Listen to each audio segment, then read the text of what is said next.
Essa palavra eu compartilhei na semana passada lá em Salvador, no nosso bloco. E essa palavra trouxe um rebuliço interior no coração dos irmãos. E eu espero em Deus que assim seja também aqui conosco, irmãos. Dizem que eu tenho um discurso muito duro. Eu até falei isso com a igreja lá, né? Que a forma minha de transmitir muitas vezes é uma forma muito efetiva, vamos dizer assim, enfática, né? Às vezes a gente precisa ser enfático em algumas coisas também. Eu estava dizendo para um sobrinho meu que toda verdade que é dita sem amor não tem valor. A verdade que mata é a verdade que salva, e o inverso é verdadeiro. A verdade que salva é a verdade que mata. Depende da forma como ela é aplicada. Eu posso falar toda a verdade, mas se não for em amor, não vai produzir o fruto que o Senhor espera. E o tema dessa ministração de hoje, irmãos, é fruto de alguns dias, ou talvez meses, em que eu venho ouvindo o livro de Daniel. Eu digo ouvindo o livro de Daniel e não lendo o livro de Daniel, porque meu pai, muitos sabem, tem 2 anos que meu pai faleceu, vai fazer agora dia 10 de abril, e eu virei marido de minha mãe, né? E segunda, terça e quinta eu saio da minha casa às 5h15 da manhã e vou para Salvador. Moro em Lauro de Freitas, vou para Salvador, para casa da minha mãe, e 8h30 ela vai comigo para o meu escritório. Vocês sabem que eu sou advogado também, né? Eu digo que eu sou um pastor advogado, eu não sou um advogado pastor, eu sou um pastor que Deus me deu a advocacia como meio de sustento meu e da minha família. E nesses trajetos da minha casa para a casa de minha mãe, eu tenho ouvido a Bíblia. Eu vou remindo o meu tempo. E eu comecei a ouvir o livro de Daniel. Já ouvi algumas vezes e estou voltando a ouvir de novo, porque cada vez que eu ouço esse livro, eu sou confrontado. Olha, irmãos, essa palavra que eu vou compartilhar aqui com vocês, primeiro ela vem para mim. É um confronto pessoal. Eu não estou aqui trazendo mensagem encomendada, mas eu estou compartilhando com vocês algo que o Senhor comunicou no meu coração, a minha vida. E eu passei a ouvir Daniel. E depois de Daniel, o Senhor me levou a ouvir. Foi literalmente o Senhor me levou, porque eu vou na minha Bíblia em áudio e, puf, em vez de ir para o livro seguinte de Daniel, o Senhor me bota lá para Juízes. E eu comecei a ouvir o livro de Juízes. E aí, o Senhor, no meu coração, na minha mente, ele me fez um paralelo. Ele traçou um paralelo entre o comportamento que foi identificado em Daniel, através da vida de Daniel, de Sadraque, de Mesaque e de Abdenego, com o comportamento que foi revelado e demonstrado no livro de Juízes, quando Deus chama Josué e vai dividir a terra prometida entre as 12 tribos. E aí eu vi algumas coisas, irmãos, que me chamaram muita atenção. E nós vamos falar hoje sobre preservar os princípios e olhar para os antigos marcos da fé que os nossos pais nos legaram. A preservação dos princípios bíblicos, irmãos, é essencial para uma construção sólida de uma vida centrada em valores que vão muito além dos desafios que a gente tem no dia a dia. Todo mundo tem desafios aqui. A Bíblia, ela nos dá ensinamentos que nos guiam nossas ações, guiam nossas escolhas, guiam nossos relacionamentos.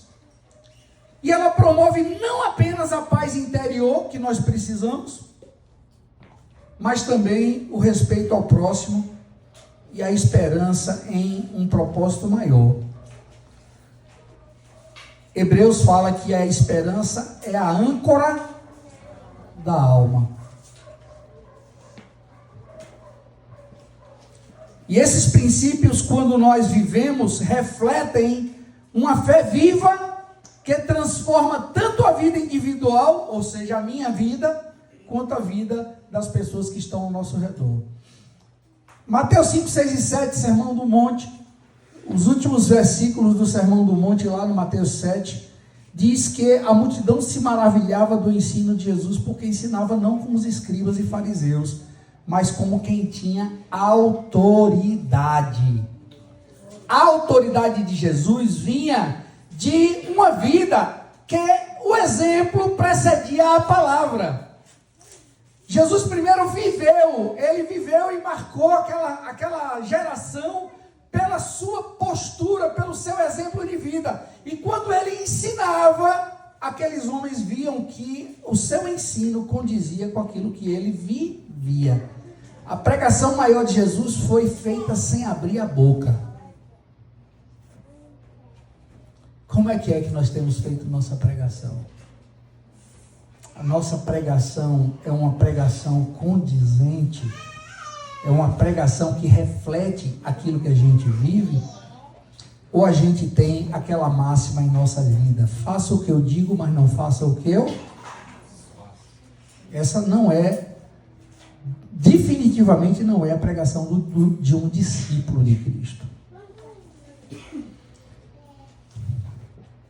Sem essa âncora espiritual, há uma maior vulnerabilidade diante das incertezas da vida, das tentações, das influências negativas. Gente, a gente está vivendo uma época extremamente difícil por uma coisa chamada redes sociais.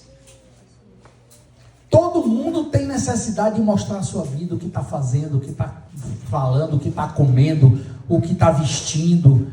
E é isso que está dominando o mundo. O mundo, ele está assim, para o homem e pelo homem. Não está o que diz lá em Romanos: porque dele, por ele e para ele são todas as coisas.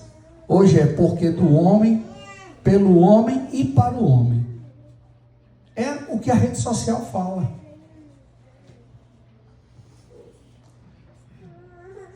Manter-se firme na fé exige um esforço e uma dedicação, especialmente nesses dias de hoje. Mas eu quero dizer uma coisa para você, meu irmão: se você se mantém na fé, os frutos dessa constância, eles são inestimáveis. Você não pode estimar o valor do que é perseverar na fé.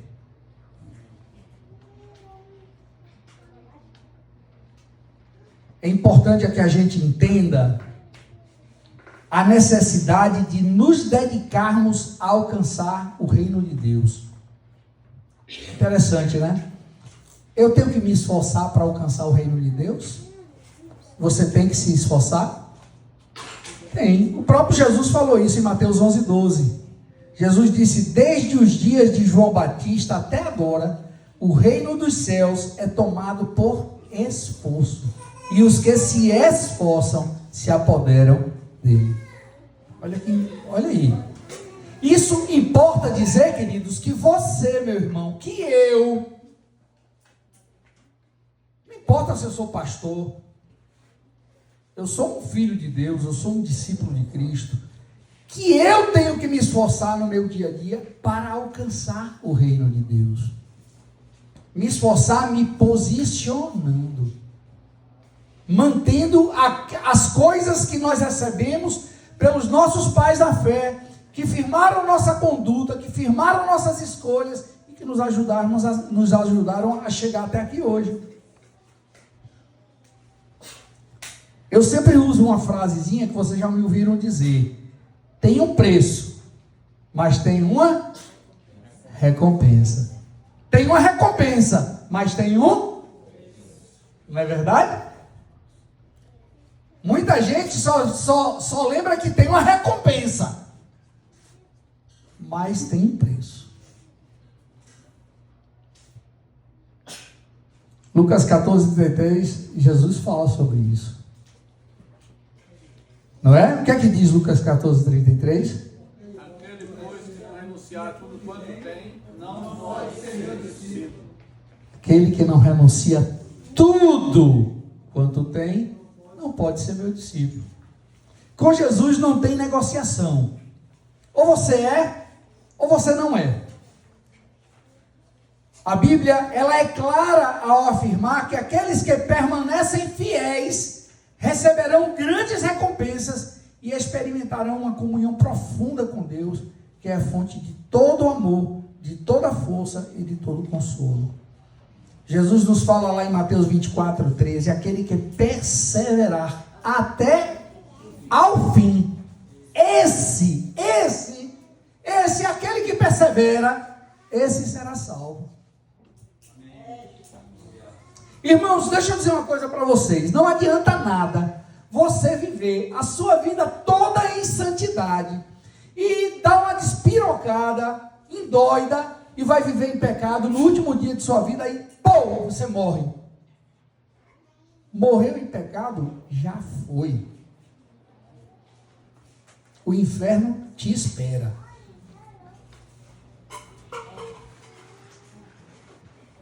Eu lembro muito daquele texto que diz assim: se você vê alguém em pecado, e você vai lá e fala para ele que ele está em pecado, e ele se arrepende, aí diz que você pode ficar tranquilo, ganhaste aquela vida. Mas se você vê alguém em pecado, vai lá e não fala, e essa pessoa morre no pecado, a palavra diz: das tuas mãos eu o requererei. A perseverança, irmãos, está intimamente ligada a uma vida de completo comprometimento com os princípios de Deus que estão na sua palavra. Os princípios de Deus, eles não são inventados da cabeça de ninguém, está na palavra. E a própria palavra fala: ai daquele que tirar ou acrescentar um tio.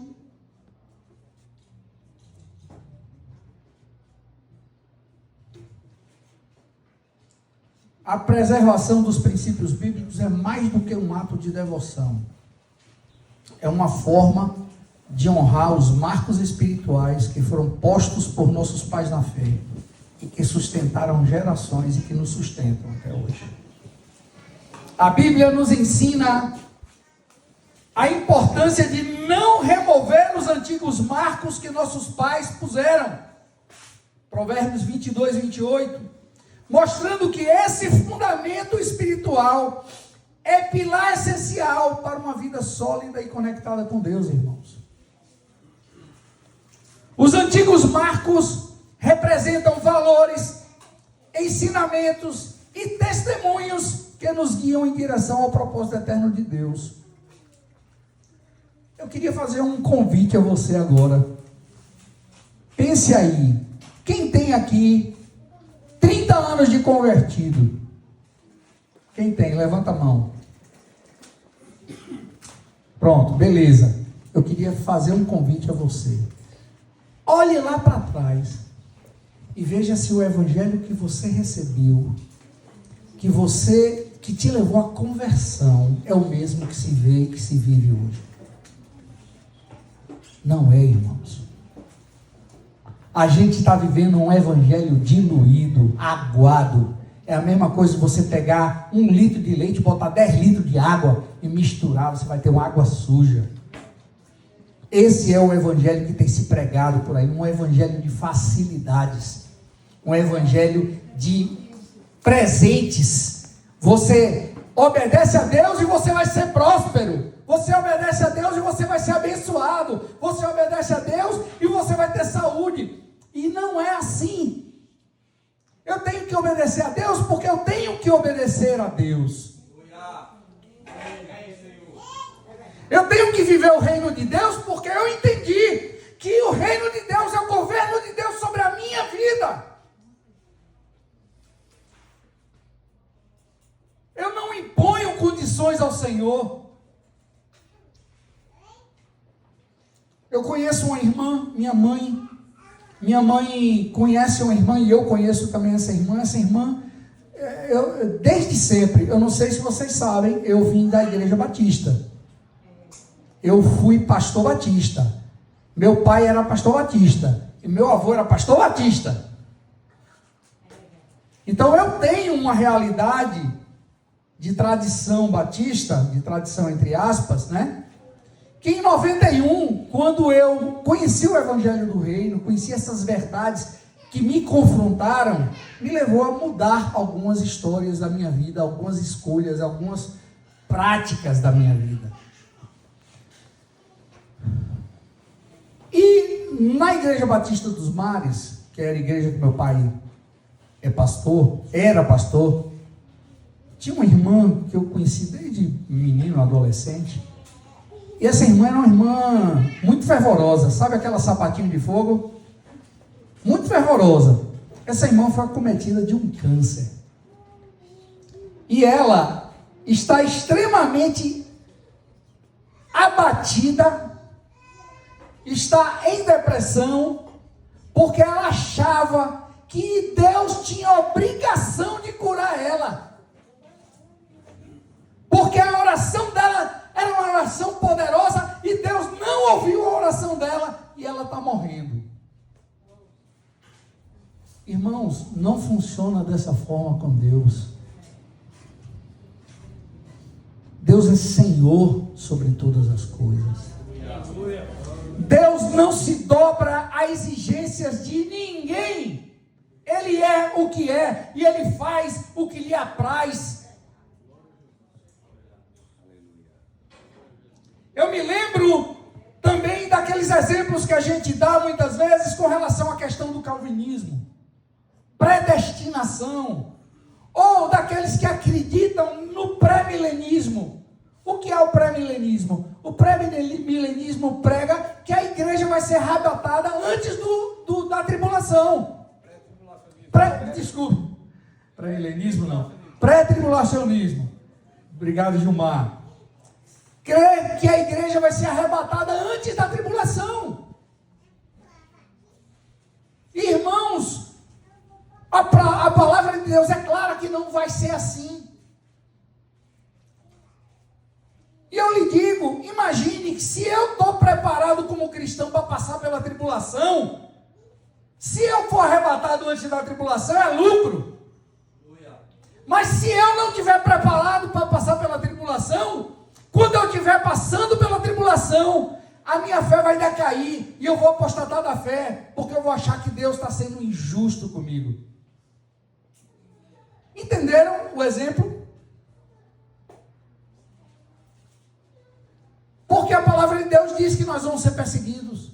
A palavra de Deus diz que nós vamos ser mortos. A palavra de Deus diz que nossos filhos vão nos entregar. E se eu não tiver princípios bem fundamentados em minha vida, para me nortearem e para me sustentarem, eu vou cair, eu vou sucumbir.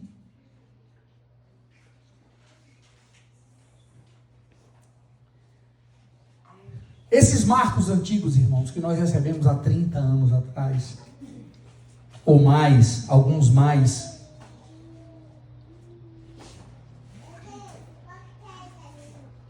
eles representam e nos ajudam a lembrar da fidelidade de Deus e da necessidade de viver uma vida que reflita a sua vontade. Ao seguir esses princípios, mantemos vivas as verdades que moldaram a história da nossa fé e que continuam a ser fundamentais em nossa caminhada espiritual. A igreja agora, esse ano, está fazendo 30 anos, né? Aqui, a igreja que eu falo, esse grupo da igreja, essa parte da igreja do corpo de Cristo aqui, está fazendo 30 anos de existência. E nós temos uma história de sofrimento, uma história de perseguição, uma história de de bênçãos, de renovo, de fé. Quem não olha para trás e não se emociona por tudo que se viveu aqui?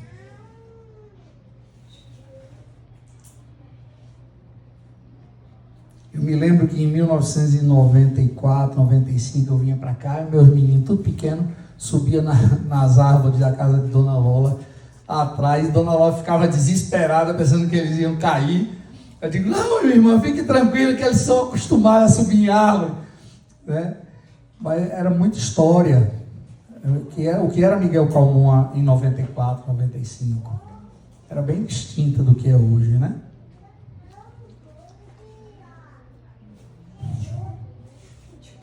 Infelizmente, irmãos, muitos hoje têm abandonado a fé. Para esses que abandonam a fé, a palavra do Evangelho do Reino é muito radical. Esse negócio de tomar a cruz, perder a vida e renunciar a tudo, é radicalismo. Esse negócio de quem não renuncia tudo quanto tem, é radicalismo. Porque o evangelho que se prega é um evangelho de facilidades, e não de negar-se a si mesmo, e não de renúncia.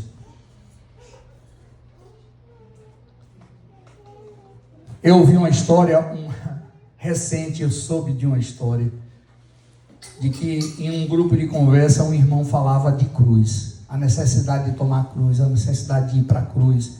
Aí vira um outro irmão e disse assim, que nada, rapaz, a gente tem que ser feliz, pegar um avião, ir para a Europa, passear, a gente tem que ser feliz.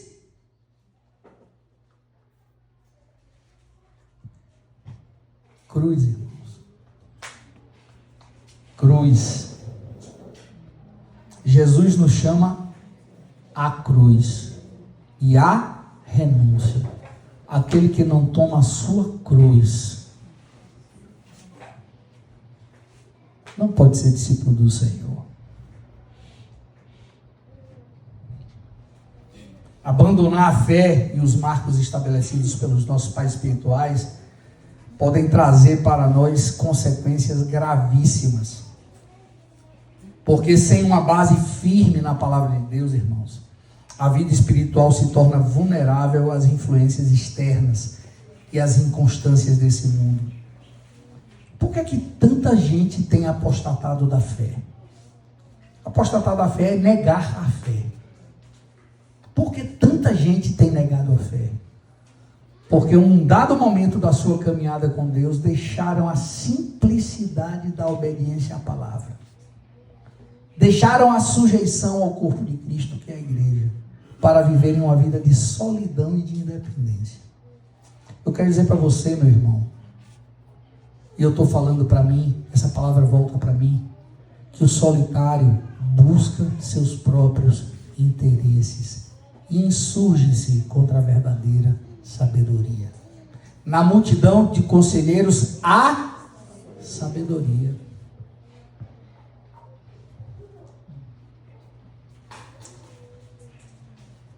Quantos aqui perderam a simplicidade? Vocês lembram? A simplicidade de buscar um conselho, a simplicidade de acatar um conselho. Conselho não é absoluto. O conselho é relativo. Mas dependendo de quem vem o conselho, ele ganha um peso muito grande na vida da gente. Mas hoje, você interferir na vida do irmão, hoje você chamar a atenção de algum irmão por alguma coisa que ele está fazendo, é ofensa. A gente tem um monte de gente no meio da igreja cheio de dedo, cheio de mimimi, que não conseguem mais ser exortados, que não se deixam cuidar, não se deixam... Eu não gosto dessa palavra, tratar. Esse negócio de tratar, ninguém é bicho para ser tratado. Mas não se deixa ser edificado, não se deixa ser exortado, admoestado. E a palavra fala isso. A palavra fala que Deus castiga todo aquele que tem por filho. E hoje em dia a gente tem uma igreja, e eu falo no modo geral. Eu estou falando não só daqui do nosso meio, no modo geral, a gente tem uma igreja que tem muita gente cheia de vontade própria, enquanto que Jesus disse que quando eu me coloco nele, através do batismo, eu perco a minha vontade. Tem um cântico que diz assim: eu decidi, Jesus, te eleger como meu Senhor. Meu direito é de não ter direito algum. Meu querer é tão somente o teu querer.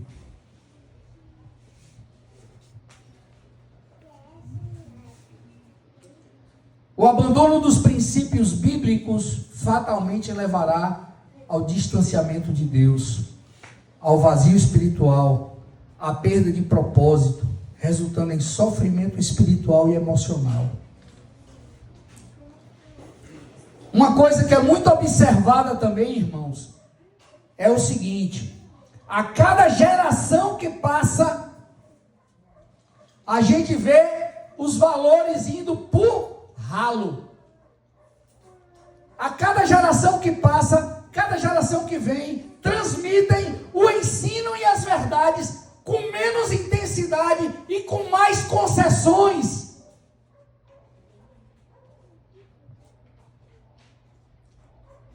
Antigamente, não estou dizendo que isso está certo, não, viu? Antigamente você ia para o encontro, chegava atrasado, o cara dizia assim: ó, pode voltar que você está atrasado. E ninguém ficava: meu Deus, eu aqui, dodói, por quê? Não, a palavra do cristão é o quê? Sim, sim, sim, não. E o que passa disso? Vocês mesmos sabem.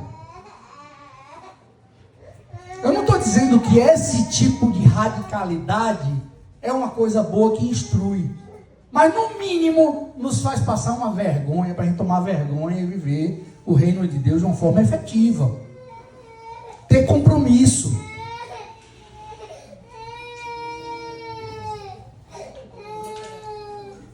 Quem nós éramos, né? Há 30 anos, 40 anos, eu digo, irmãos, nós éramos, não somos mais. Eu sei e presencio quantos pastores têm se reunido, orado diante do Senhor, se quebrado, para que Deus nos dê graça, para poder comunicar as verdades dele e levar a igreja a entender essa necessidade de voltarmos aos marcos antigos.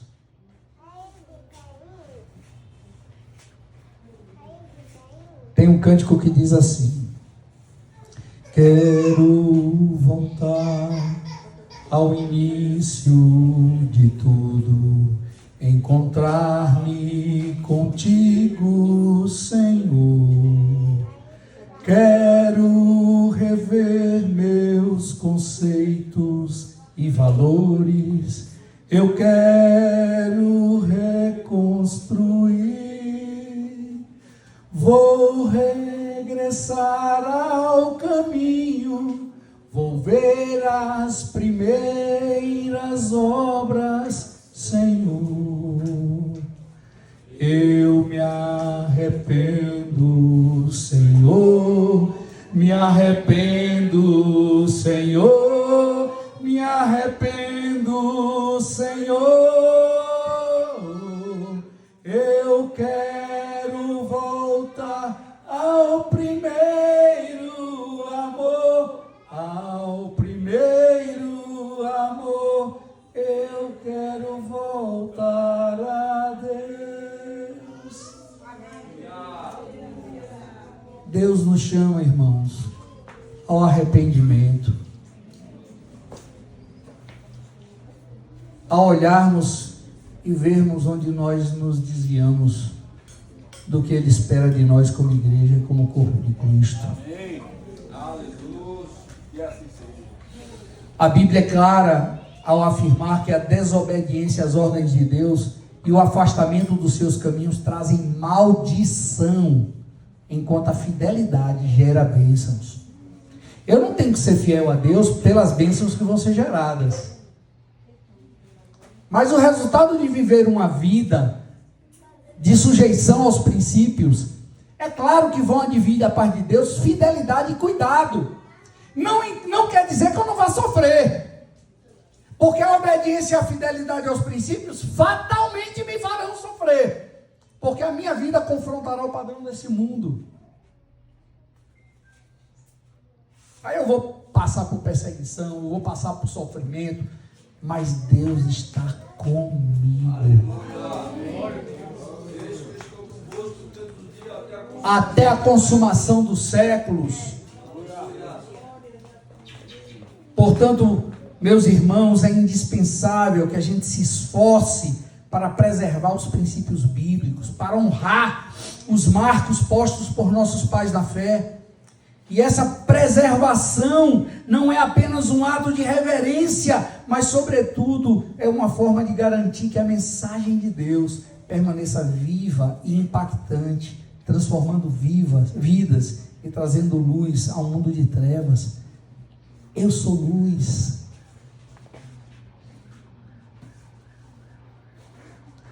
Você é luz.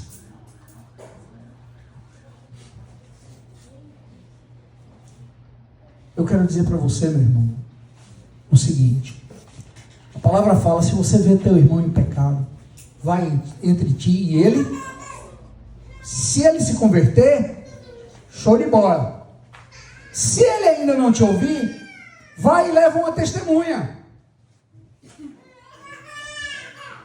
Mas a testemunha não é para poder ficar do seu lado, não. É uma testemunha para ouvir que você está falando com amor, que você está confrontando com amor, para poder ser fiel de balança. E se ainda assim não se converter, leva para os pastores. E se ainda não mudar de coração, considera gentil e publicano. Tem um princípio. Só que hoje, ninguém quer confrontar ninguém. Ninguém quer confrontar ninguém. É mais cômodo, é mais político. Eu vou fazer a política da boa vizinhança, aí fecha os olhos para o pecado. Irmãos, Mário, um homem que Deus ama profundamente, que nos abençoa e nos abençoa. Mário é um dos nossos apóstolos, nossos pastores mais antigos. Ele diz sempre assim, ele diz que quando não há essa postura de confrontação ao pecado, e quando eu não dou exemplo com a minha vida, eu me torno permissivo. Ele diz assim, hipócritas, é muito difícil que a gente seja. O que é um hipócrita? Aquele que cobra dos outros o que não vive. Aí, para eu não cobrar dos outros o que eu não vivo, eu me calo e me torno permissivo. Então, a falta de exemplo gera permissividade.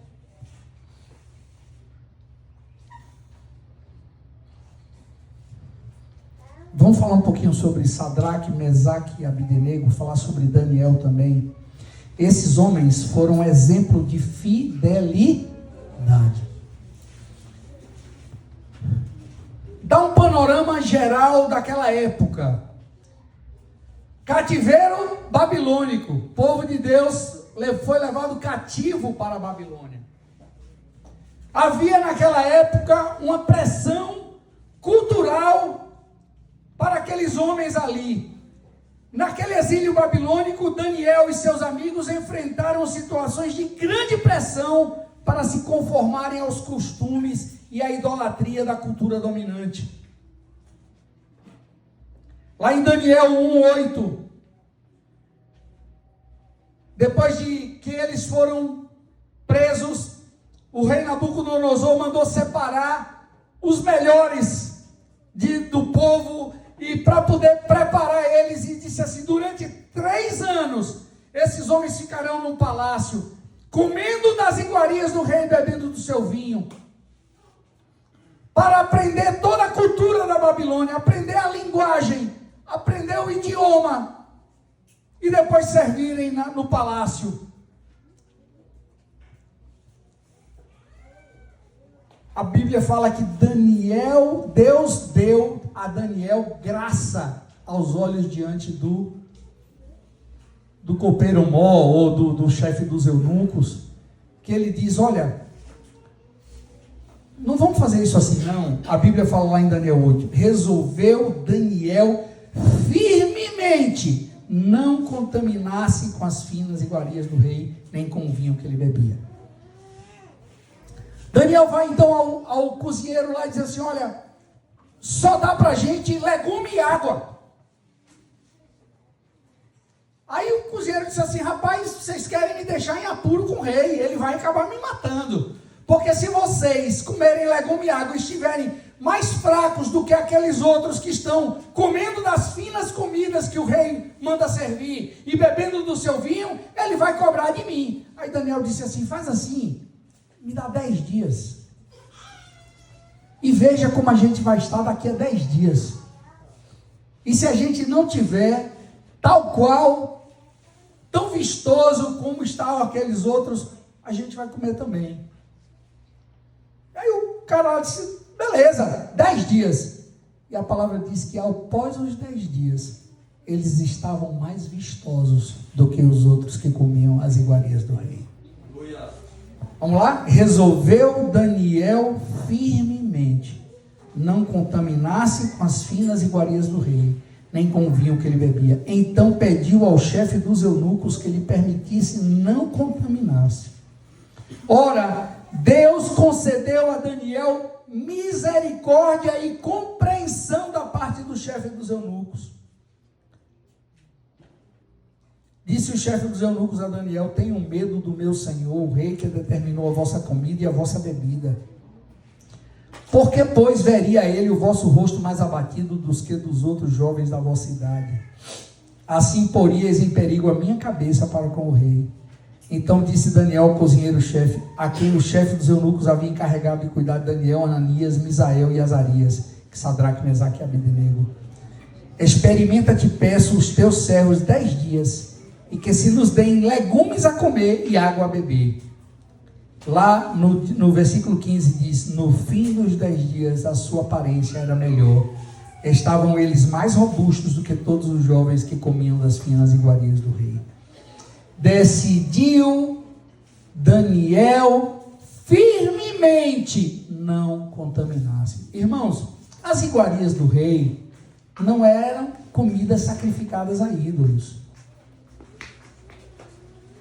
Não era uma comida da boa e da melhor.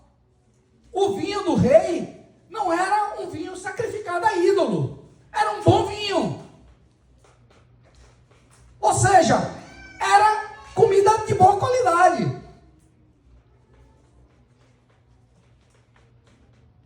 Mas Daniel decidiu firmemente não contaminar-se. Quais são as iguarias que você tem se permitido experimentar desse mundo, meu irmão? E as iguarias, eu não estou dizendo que é pecado, não. Mas Paulo diz, todas as coisas me são lícitas, mas nem todas as coisas me convêm. Todas as coisas me são lícitas, mas não me deixarei dominar por nenhuma delas. Existem coisas, irmãos, que a gente se permite, que imediatamente não é pecado, mas depois ele resulta em um pecado. A gente se permite olhar muita coisa, a gente se permite ler muita coisa, a gente se permite ver muita coisa, a gente se permite experimentar muita coisa.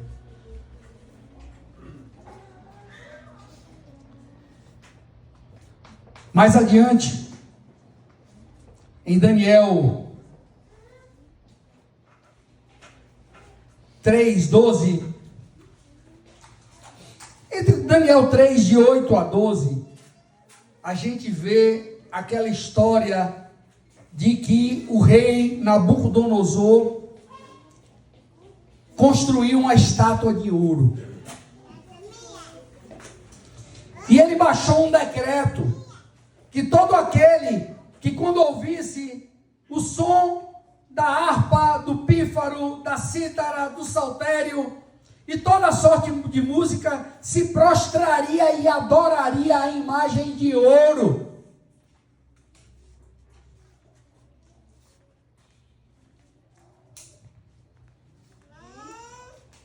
E no versículo 12 uns homens chegaram ao rei e disseram: há uns homens judeus que tu constituíste sobre os negócios da província da Babilônia, Sadraque, Mesaque e Abdenego. Estes homens, ó rei, não fizeram caso de ti, a teus deuses não servem, nem adoram a imagem de ouro que levantaste. Diz que Nabucodonosor ficou irado e manda chamar aqueles homens. E no versículo 15 do capítulo 3 ele diz: agora, pois, estai dispostos, e quando ouvirdes o som da trombeta, do pífaro, da cítara, da harpa, do saltério, da gaita de foles, prostrai-vos e adorai a imagem que fiz. Porém, se não adorares, sereis no mesmo instante lançados na fornalha de fogo. E quem é o Deus que vos poderá livrar da minha mão? Olha que coisa arrogante. E quem é o Deus que poderá livrar-vos da minha mão? Responderam Sadraque, Mesaque e Abdenego ao rei: ó Nabucodonosor, quanto a isto, não necessitamos te responder. Se o nosso Deus, a quem servimos, quer livrar-nos, ele nos livrará da fornalha. Se não, fica sabendo, ó rei, que não serviremos a teus deuses, nem adoraremos a imagem de ouro que levantaste. Aqueles homens não temeram pela sua própria vida, irmãos. Esperem que esse dia vai chegar, em que você vai ter que decidir, sob pena de até ser morto, de ser preso, de sofrer na sua pele. Se você não tiver uma fé firme, inabalável, fatalmente você não vai fazer como esses homens fizeram. E eles não estavam preocupados se eles iam morrer ou não. Eles disseram: ó, quanto a isso, Nabucodonosor, eu não tenho que responder nada a você. Já era, eu não vou lhe obedecer. Se meu Deus quiser me livrar, ele vai me livrar. Se não, se ele não quiser me livrar, fique sabendo que eu não vou adorar tua estátua de ouro. É por isso que eu falei da história daquela irmã que foi acometida de câncer, mas ela achava que Deus tinha a obrigação de curar ela. Pode até curar, mas não sei se vai curar. O estado de saúde dela está cada dia pior. E ela está depressiva, porque não compreendeu que Deus é Deus.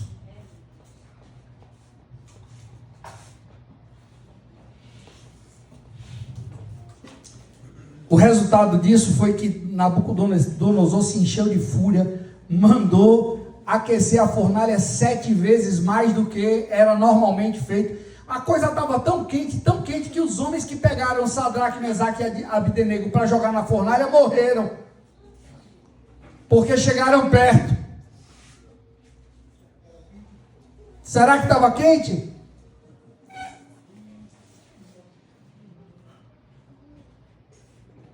Eles foram confrontados com desafios, como o decreto do rei Nabucodonosor de adorar a estátua de ouro e a proibição a orar a Deus. Aí eu falo de Daniel. Lembram de Daniel?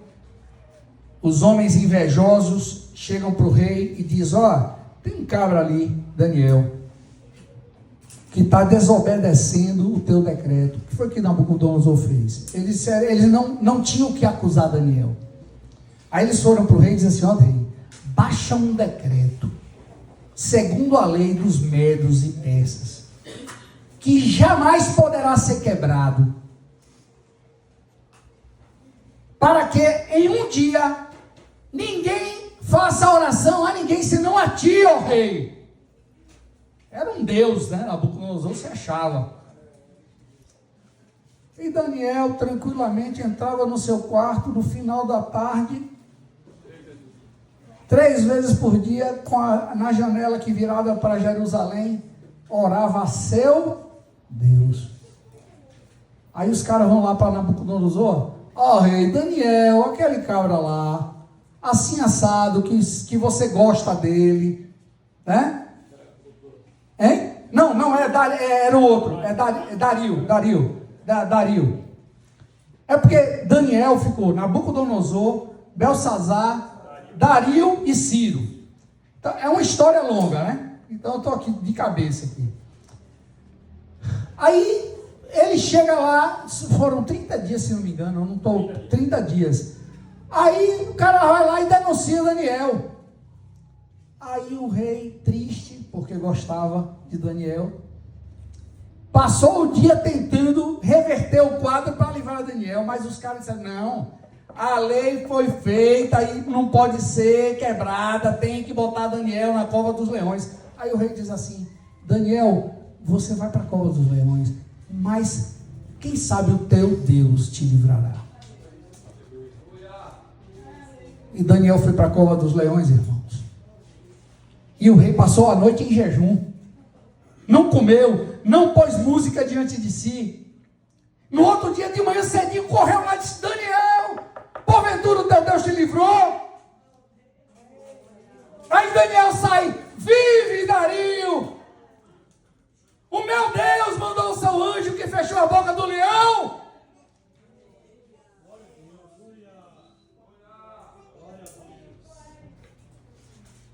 E Dario mandou pegar os homens, as mulheres, os filhos e lá saiu. Botou tudo para a cova dos leões. Diz que eles mal entravam, os leões já estavam destroçando todo mundo.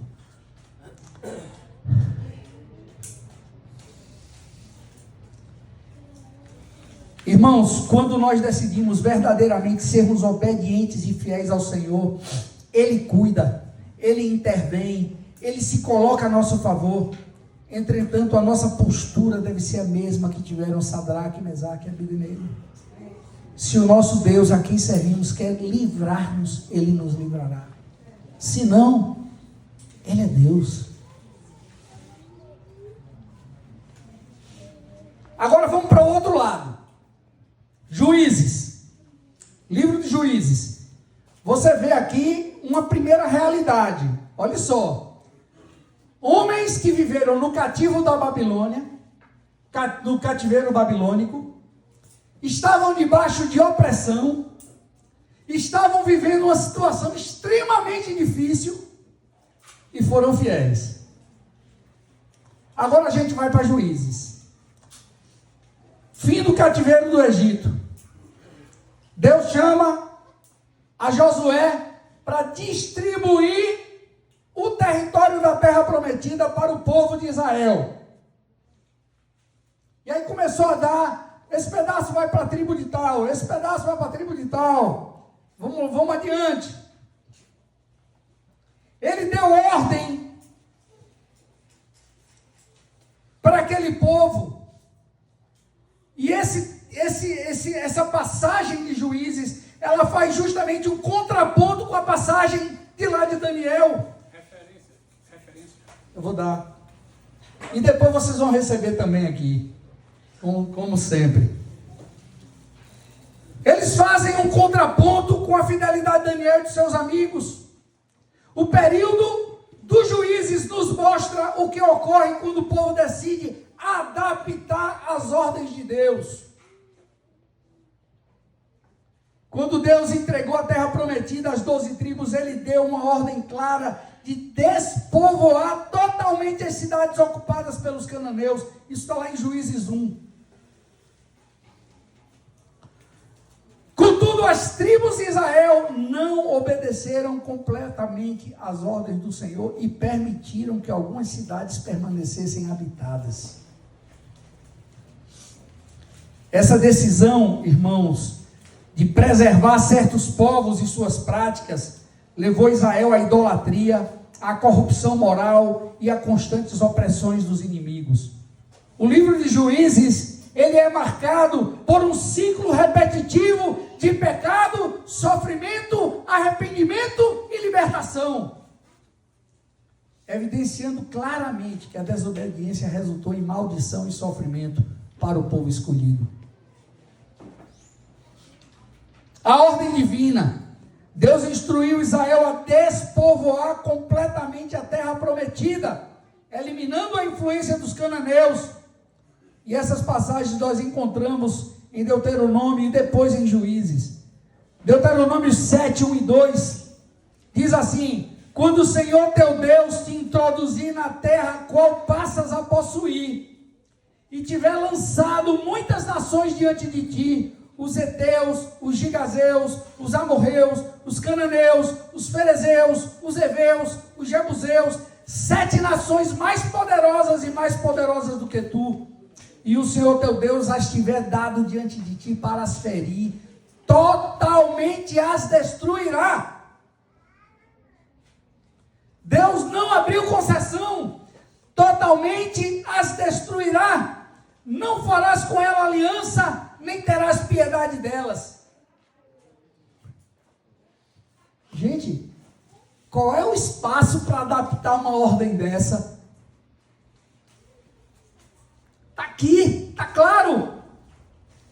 Não farás com ela aliança, nem terás piedade delas. Tu as destruirás totalmente. Juízes 1, 28 a 33.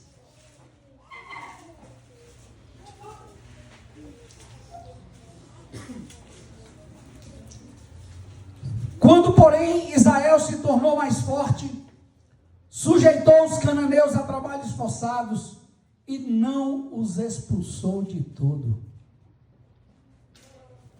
Efraim não expulsou os cananeus, habitantes de Gézer, antes continuaram com ele em Gézer. Zebulon não expulsou os habitantes de Quitron, nem os de Naal, porém os cananeus continuaram com eles, sujeitos a trabalhos forçados. Azer não expulsou os habitantes de Aco, nem os de Sidom, e os de Alabe, e os de Axibe, e os de Elba, os de Afeca e os de Reobe. Porém os azeritas continuaram no meio dos cananeus que habitavam na terra, porquanto os não expulsaram. Naftali não expulsou os habitantes de Bet-Semes, nem os de Bet-Anate, mas continuou no meio dos cananeus que habitavam na terra, porém os de Bet-Semes e Bet-Anate lhe foram sujeitos a trabalhos forçados. É claro, irmãos, que a atitude daqueles homens em desobedecerem a Deus, de adaptarem as ordens de Deus, não ficaria impune. A desobediência deles trouxe consequências. Ao não cumprir completamente as ordens de Deus, permitindo que algumas cidades permanecessem habitadas, Israel foi levado pela convivência com os povos cananeus à idolatria e à corrupção moral.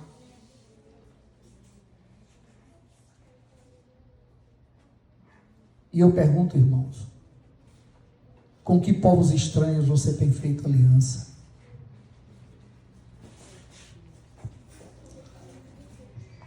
Quando eu estava lendo esse texto, eu me lembrei do Salmo 1. Bem-aventurado o varão que não anda segundo o conselho dos ímpios, nem se detém no caminho dos pecadores, nem se assenta na roda dos escarnecedores. Antes tem o seu prazer na lei do Senhor, e na sua lei medita de dia e de noite. Pois será como árvore plantada junto a ribeiros de água, tudo quanto fizer prosperará. Não são assim os ímpios, mas são como uma moinha que o vento espalha. Com quem nós temos nos permitido fazer aliança, irmãos? O que desse mundo tem entrado em nossas vidas que a gente tem feito vista grossa? O que a gente tem permitido entrar dentro da igreja?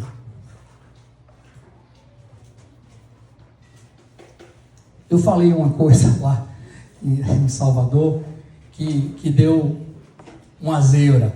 Uma zebra assim, porque algumas pessoas ficaram questionando. Eu falei sobre o uso de vestimentas.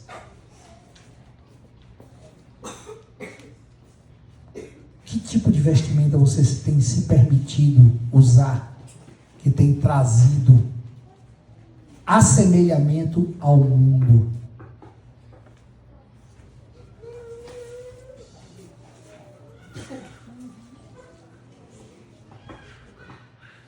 Que tipo de vestuário? Quando você vai para a praia, o que você bota? Qual é o tipo de vestuário que você usa quando você vai numa praia? É um vestuário que guarda a sua privacidade enquanto mulher, enquanto homem? Ou é um vestuário que expõe a sua intimidade? O que você anda vestindo na rua, meninas? Você se veste como para Deus? Ou você se veste para se mostrar? Não estou dizendo que isso é uma realidade nossa aqui não, irmãos. Isso é um questionamento. Quando os rapazes, eles ficam musculosinhos na academia e botam uma camisa apertadinha, o que é que eles querem com isso? É porque fica gatinho ou fica... né? O que quer com isso? Irmãos, nós somos do Senhor. Nós estamos no mundo, mas não somos do mundo. E muitas vezes a gente está deixando os costumes do mundo invadirem a igreja. E estamos fazendo vista grossa. Porque esse discurso é um discurso que incomoda. Entendem, queridos? O pastor de vocês aqui não está falando, querendo imputar ninguém responsabilidades, não. Estou querendo que a gente pense, reflita. Porque o que primeiro importa é o que está no meu coração. O que é que eu quero com? O que é que eu quero com isso? Quando eu visto uma roupa, o que é que eu estou pensando quando eu estou vestindo aquela roupa? Entendem? Irmãos, me perdoem se alguém vai ficar triste comigo porque eu estou falando isso. Mas eu quero dizer para vocês, irmãos, que importa agradar a Deus do que aos homens. Eu não estou aqui para falar um discurso politicamente correto. Eu estou a falar a verdade. Quando Deus me levantou como profeta, agora, é claro, a verdade ela tem que ser dita em amor. E pode ter certeza que não tem nada no meu coração que não seja amor por vocês.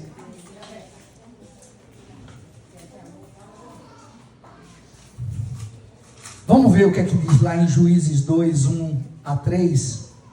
Diz assim: subiu o anjo do Senhor de Gilgal a Boquim e disse: do Egito vos fiz subir e vos trouxe a terra que, sob juramento, havia prometido a vossos pais.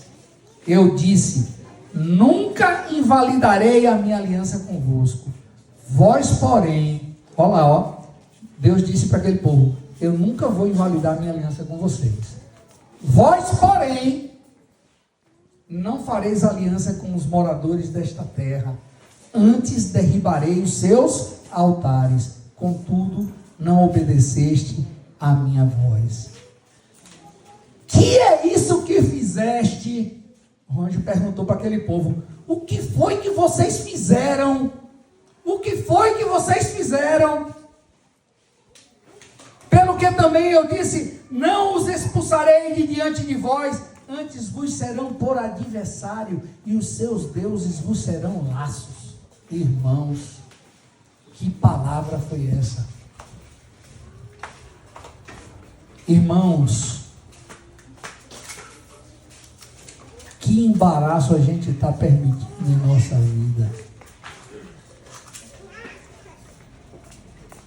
Juízes 2, de 11 a 19, diz assim: então fizeram os filhos de Israel o que era mal perante o Senhor, pois serviram aos Baalins, deixaram o Senhor Deus de seus pais, que os tirara da terra do Egito, e foram-se após outros deuses, dentre os deuses das gentes que havia ao redor deles, e os adoraram, e provocaram o Senhor a ira, porquanto deixaram o Senhor, e serviram a Baal e a Astarote. Pelo que a ira do Senhor se acendeu contra Israel, e os deu na mão dos espoliadores, que os pilharam, e os entregou na mão dos seus inimigos ao redor, e não mais puderam resistir a eles. Por onde quer que saíam, a mão do Senhor era contra eles para o seu mal, como o Senhor lhes dissera e jurara, e estavam em grande aperto. Suscitou o Senhor juízes que os livraram da mão dos que os pilharam. Contudo, não obedeceram aos seus juízes. Antes se prostituíram após outros deuses e os adoraram. Depressa se desviaram do caminho por onde andaram os seus pais na obediência dos mandamentos do Senhor e não fizeram como eles. Quando o Senhor lhes suscitava juízes, o Senhor era com o juiz e os livrava da mão dos seus inimigos. Todos os dias daquele juiz, porquanto o Senhor não se compadecia deles antes dos seus gemidos, por causa dos que os apertavam e oprimia. Sucedia, porém, que falecendo o juiz, reincidiam e se tornavam piores do que seus pais, seguindo após outros deuses, servindo-os e adorando-os. Nada deixavam das suas obras, nem da obstinação dos seus caminhos. O que é que essa palavra está dizendo? Que Deus levantava um juiz para julgar, que aquele povo era abençoado e tinha dia de paz. O juiz morria, o povo destrambelhava e voltava a fazer coisa pior do que aqueles que fizeram anteriormente.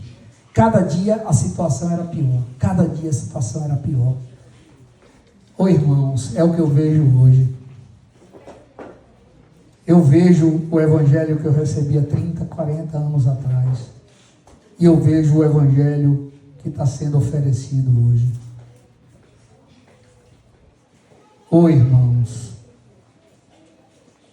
quais são as concessões que você está abrindo na sua vida? Eric, qual é a concessão que você está abrindo? Eu tenho me incomodado muito, irmãos. Eu tenho me incomodado muito. Ouvir Daniel, para mim, tem sido um confronto.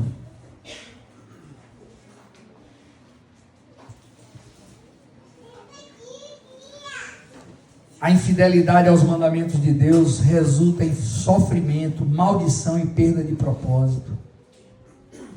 Aquela atitude daquele povo trouxe grande tristeza a Deus. No livro de Juízes, nós vemos claramente o sofrimento de Deus ao testemunhar a desobediência do povo de Israel. Um povo que adaptou suas ordens para atender às suas próprias conveniências. Toda vez, irmãos, que nós adaptamos as ordens de Deus para atender às nossas conveniências, a gente faz aquilo que aquele povo de Israel fez. A gente provoca tristeza no coração de Deus. Várias passagens refletem o dano que o pecado e a rebeldia causaram no relacionamento entre Deus e seu povo. A gente falou assim, logo agora, um pouco antes, eles disseram assim: o que é isso que fizeste? Deus pergunta para aquele povo: o que é isso que fizeste? Esse lamento demonstra o desapontamento de Deus diante da escolha do povo, de negligenciar as suas ordens e seguir caminhos próprios. Mas eu quero dizer uma coisa para vocês, irmãos: Deus jamais desistiu daquele povo. Deus não desiste de nós. Antes, Deus nos dá oportunidades de refletirmos, de pararmos, de vermos e voltarmos ao primeiro amor.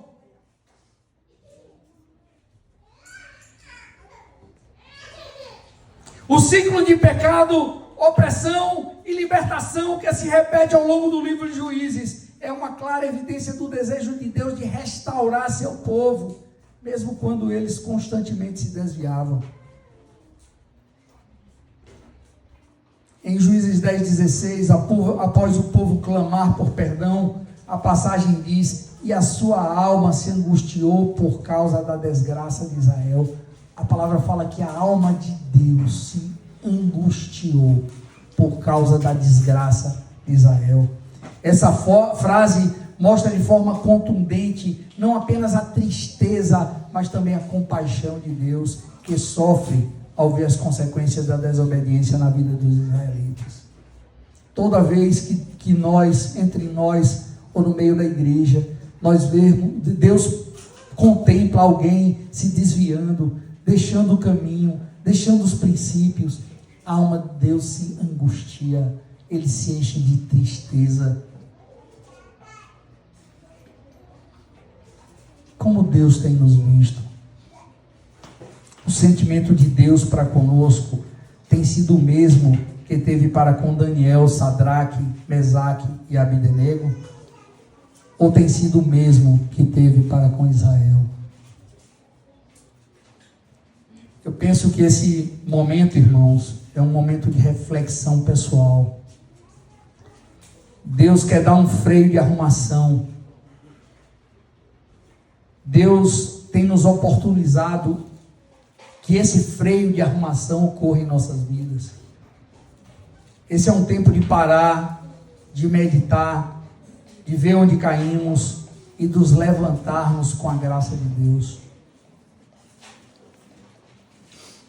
A vida de Daniel, Sadraque, Mesaque e Abdenego nos ensinam a fidelidade de Deus, mas que essa fidelidade exige coragem e determinação.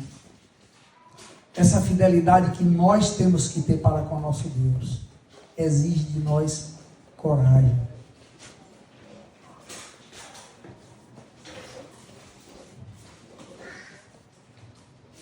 Por outro lado, o relato dos juízes nos lembra que a desobediência e a tentativa de adaptar os mandamentos divinos às nossas próprias conveniências pode trazer consequências devastadoras.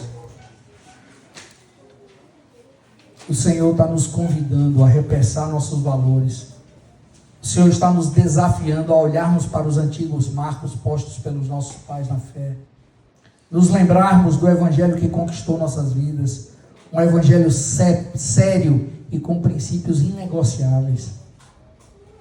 Cada vez mais se aproxima o dia do Senhor. E nós, como estaremos quando esse dia chegar? Não há para nós, irmãos, outra alternativa senão nos voltarmos ao Senhor de todo o nosso coração, de toda a nossa alma e de todo o nosso entendimento, para que Ele ache em nós corações inclinados a Ele, dispostos a obedecê-lo, não importa qual seja as circunstâncias. Deus espera encontrar em nós esses corações, irmãos. Amém. Quando você vai para a palavra e que você observa os princípios a serem obedecidos e seguidos, não adapte às suas conveniências. Deus tem padrão para tudo.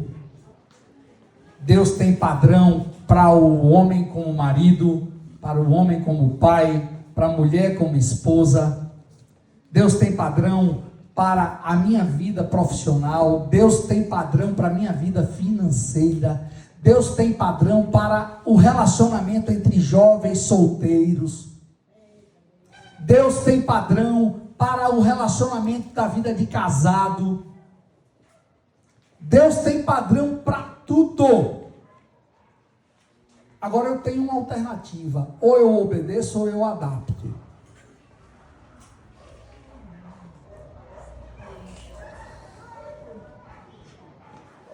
Meus irmãos, eu finalizo com uma afirmação. Há um preço, mas há uma recompensa. Há uma recompensa, mas há um preço. E o Senhor tenha misericórdia de nós. É o que eu tenho clamado para mim. Senhor, tenha misericórdia de minha vida. Eu me vejo muitas vezes, eu estou ali trabalhando e minha mente está ali viajando e eu de repente eu grito lá: Senhor, tem misericórdia de mim. Acho que Jesus já viu eu fazendo isso. Algumas vezes eu me pego dizendo isso: Senhor, tem misericórdia de mim. Que o Senhor tenha misericórdia de nós. Amém. Vamos dar tempo para o Espírito Santo falar aos nossos corações agora. Vamos curvar nossas cabecinhas, fechar nossos olhinhos aí. Vamos pedir para que o Senhor fale para nós.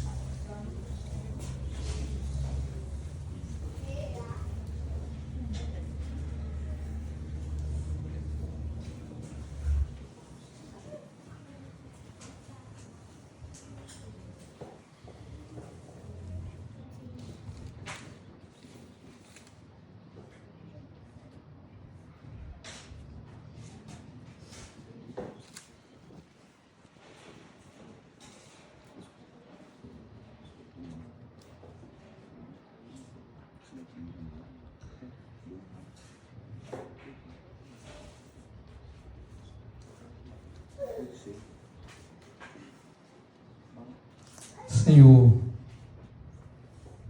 tem misericórdia de nós. Ajuda-nos a termos um coração e mente voltados à obediência. Dá-nos sabedoria, dá-nos intrepidez, dá-nos coragem para não negociarmos teus princípios, para não adaptarmos tuas ordens. Ajuda-nos, Senhor, a viver nesse mundo como sal e como luz. Fortalece a tua igreja. Une cada dia mais a tua igreja. Produz entre nós laços de afeto, de misericórdia. Dá-nos um coração sujeito uns aos outros. Como tua palavra fala, em toda alma havia temor. Produz em nós esse temor e tremor. Ajuda-nos a sermos fiéis a Ti. Ajuda-nos a perseverarmos até o fim. Obrigado, Senhor, por esse tempo juntos. Obrigado pela Tua palavra que é viva e eficaz. E eu te peço, tem misericórdia em minha vida, Senhor. Em nome de Jesus.